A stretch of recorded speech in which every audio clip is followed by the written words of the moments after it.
ബംഗാൾ ഉൾക്കടലിൽ രൂപപ്പെട്ട ന്യൂനമർദ്ദം അതിതീവ്രമായി കരയിലേക്ക് പ്രവേശിക്കുന്നുവെന്ന് കേന്ദ്ര കാലാവസ്ഥാ നിരീക്ഷണ വിഭാഗത്തിന്റെ മുന്നറിയിപ്പ്. കേരളത്തിൽ ഉൾപ്പെടെ അതിശക്തമായ മഴയ്ക്ക് സാധ്യത. സംസ്ഥാനത്തടുത്ത 3 മണിക്കൂറിൽ കൊല്ലം, പത്തനംതിട്ട, കോട്ടയം, ഇടുക്കി, എറണാകുളം, തൃശൂർ, പാലക്കാട്, കോഴിക്കോട് ജില്ലകളിൽ ഒറ്റപ്പെട്ടയിടങ്ങളിൽ അതിശക്തമായ മഴയ്ക്ക് സാധ്യത. തൃശൂരിനെയും പാലക്കാടിനെയും ചുഴറ്റിയെറിഞ്ഞ് മിന്നൽ ചുഴലി.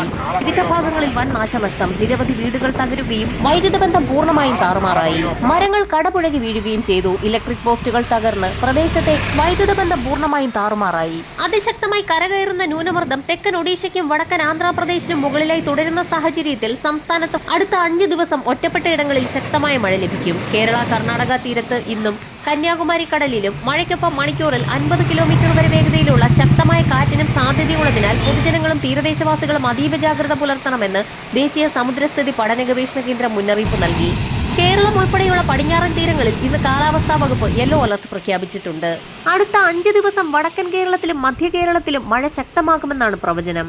സംസ്ഥാനത്ത് ഇടവിട്ടുള്ള ശക്തമായ മഴ തുടരുന്നതിനിടയിൽ മുല്ലപ്പെരിയാറിൽ തിരക്കിട്ട നീക്കം ആരംഭിച്ചു. മുല്ലപ്പെരിയാർ അണക്കെട്ടിന്റെ ബലപ്പെടുത്തൽ നടത്തുന്നതിന് മുൻപ് തന്നെ അടിത്തട്ടിലെ സ്ഥിതിഗതികൾ അറിയാൻ സമഗ്ര റിമോട്ട്ലി ഓപ്പറേറ്റഡ് വെഹിക്കിൾ പഠനം തമിഴ്നാട് നടത്തണമെന്ന് സുപ്രീംകോടതി ഉത്തരവിട്ടു.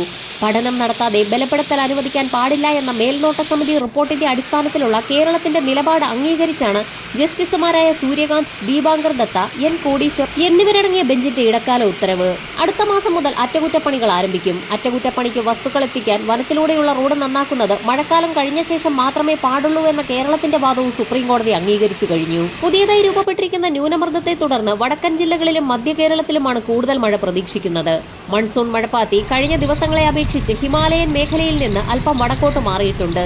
ഇതുമൂലം മഴ ശക്തിപ്പെടാനും സാധ്യതയേറിയിരിക്കുകയാണ്. അറബിക്കടലിൽ നിന്ന് ബംഗാൾ ഉൾക്കടലിലേക്ക് പടിഞ്ഞാറ് കിഴക്ക് ദിശയിലായി ഒരു ന്യൂനമർദ്ദ പാത്തി കൂടി രൂപപ്പെട്ടിട്ടുണ്ട്. ഇതേ തുടർന്ന് സംസ്ഥാനത്ത് അടുത്ത 5 ദിവസം ഒറ്റപ്പെട്ടയിടങ്ങളിൽ അതിശക്തമായ മഴയ്ക്കും ചില പ്രദേശങ്ങളിൽ ഇടത്തരം മഴയ്ക്കും സാധ്യതയുണ്ട്. വരും മണിക്കൂറുകളിലെ കാലാവസ്ഥാ മുന്നറിയിപ്പുകൾക്കായി ചാനൽ സബ്സ്ക്രൈബ് ചെയ്യാൻ മറക്കാതിരിക്കുക.